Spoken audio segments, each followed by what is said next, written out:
Welcome back to our series on neocolonialism in Africa. Today we go in depth to discuss a prominent anti-imperialist leader who will also recognize the harm that foreign aid caused for African nations. This leader is Thomas Sankara. First, let's understand the context of Sankara's leadership. The newly independent nation of Upper Volta was a part of France's West Africa. It was viewed as lacking much use for France as it was a landlocked nation with no sea access, only being used for few mineral resources. Being located within the Sahara Desert, the geography of Upper Volta made it very difficult to develop. Every leader of Upper Volta had been deposed in a coup when Jean-Baptiste Ouédraogo assumed power with Thomas Sankara as his prime minister.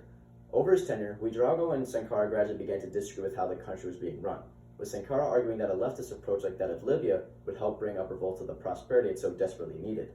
More people began to rally around Sankara's ideas, and as Ouédraogo failed to improve the situation of the people of Upper Volta, a coup led by Sankara ousted him from power. Sankara sought to make changes immediately that would rid the country of France's influence that oppressed it. During Sankara's tenure, he distributed vaccines to 2.5 million children, helping drop the infant mortality rate from 20.8% to 14.5%. Sankara increased the literacy rate from 13% to 73%, built roads and railroads to connect the country. Sankara helped to create laws that had given women equality in all aspects of life, notably including the ban of female genital mutilation. He helped to plant 10 million trees to combat the desertification crisis the country was facing, as well as nationalizing the majority of the country's resources.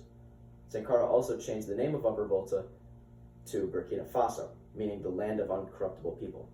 Sankara held a firm belief that by accepting foreign aid from outside countries, they would never be able to prosper as they rely on the dependence of other countries.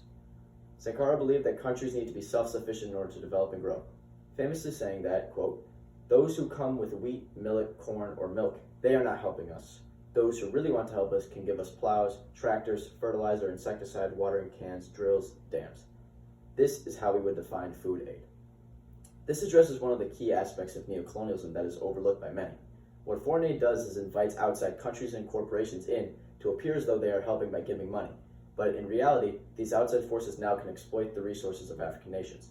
Since African nations are so succumbed to foreign aid, they have to keep receiving it in order to function, and the cycle repeats. Sankara saw this and worked his hardest to advocate against it, and imperialism itself. France was threatened by this, as Sankara's influence could very well spread to other countries, given the success Burkina Faso saw under him. France would then back a coup that killed Sankara, led by Sankara's own friend who helped him seize power in his own coup, Blaise Compaoré.